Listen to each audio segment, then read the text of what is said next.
আজকে বানাবো চিংড়ি মাছের মালাইকারি, যেটা একটি জনপ্রিয় বাঙালি খাবার। প্রথমেই বলে রাখি, এই রেসিপিটা আমি এবার প্রথম বানাচ্ছি। যদি কোনো কিছু ভুল হয়ে থাকে অবশ্যই জানাবে, নেক্সট টাইম থেকে সেটা আমি ঠিক করার চেষ্টা করব। তো দেখো, সবার প্রথমে আমি মাছটিকে ভালো করে ধুয়ে হলুদ লবণ মাখিয়ে কড়াইয়ে ভেজে নেব। আমি এখানে মাছটিকে হালকাভাবেই ভেজেছি, বেশি কড়া করি নাই। মাছটি ভাজা হয়ে গেলে এখন আমি কড়াই বসাবো। কড়াইটি গরম হয়ে গেলে দিয়ে দিব তেল। ফোড়নে এখানে দেখো আমি জিরা, তেজপাতা আর গরম মশলা ব্যবহার করেছিলাম। এরপর মশলার মধ্যে আমি পেঁয়াজ, রসুন, আদা আর লঙ্কা বেটে নিয়েছিলাম।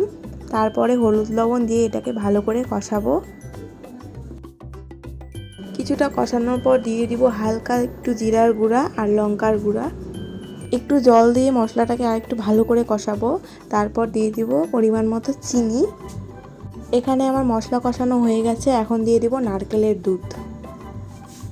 নারকেলের দুধটা তোমরা চাইলে বাজার থেকেও কিনতে পারো, আমি এখানে বাড়িতেই তৈরি করে নিয়েছিলাম। চলো তোমাদের দেখাই কিভাবে আমরা বাড়িতেই নারকেলের দুধটা তৈরি করছিলাম। নারকেলগুলোকে কিন্তু টুকরো করে কেটে সেটাকে মিক্সারে পেস্ট করা হয়েছিল।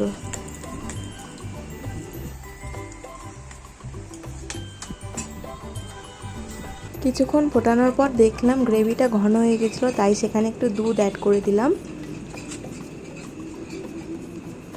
তারপর দেখো দিয়ে দিলাম ভেজে রাখা মাছগুলি দিয়ে কিছুক্ষণ ফোটানোর পর দিয়ে দিব সামান্য পরিমাণে গরম মশলা। ব্যাস, মালাইকারি আমাদের এখানে রেডি।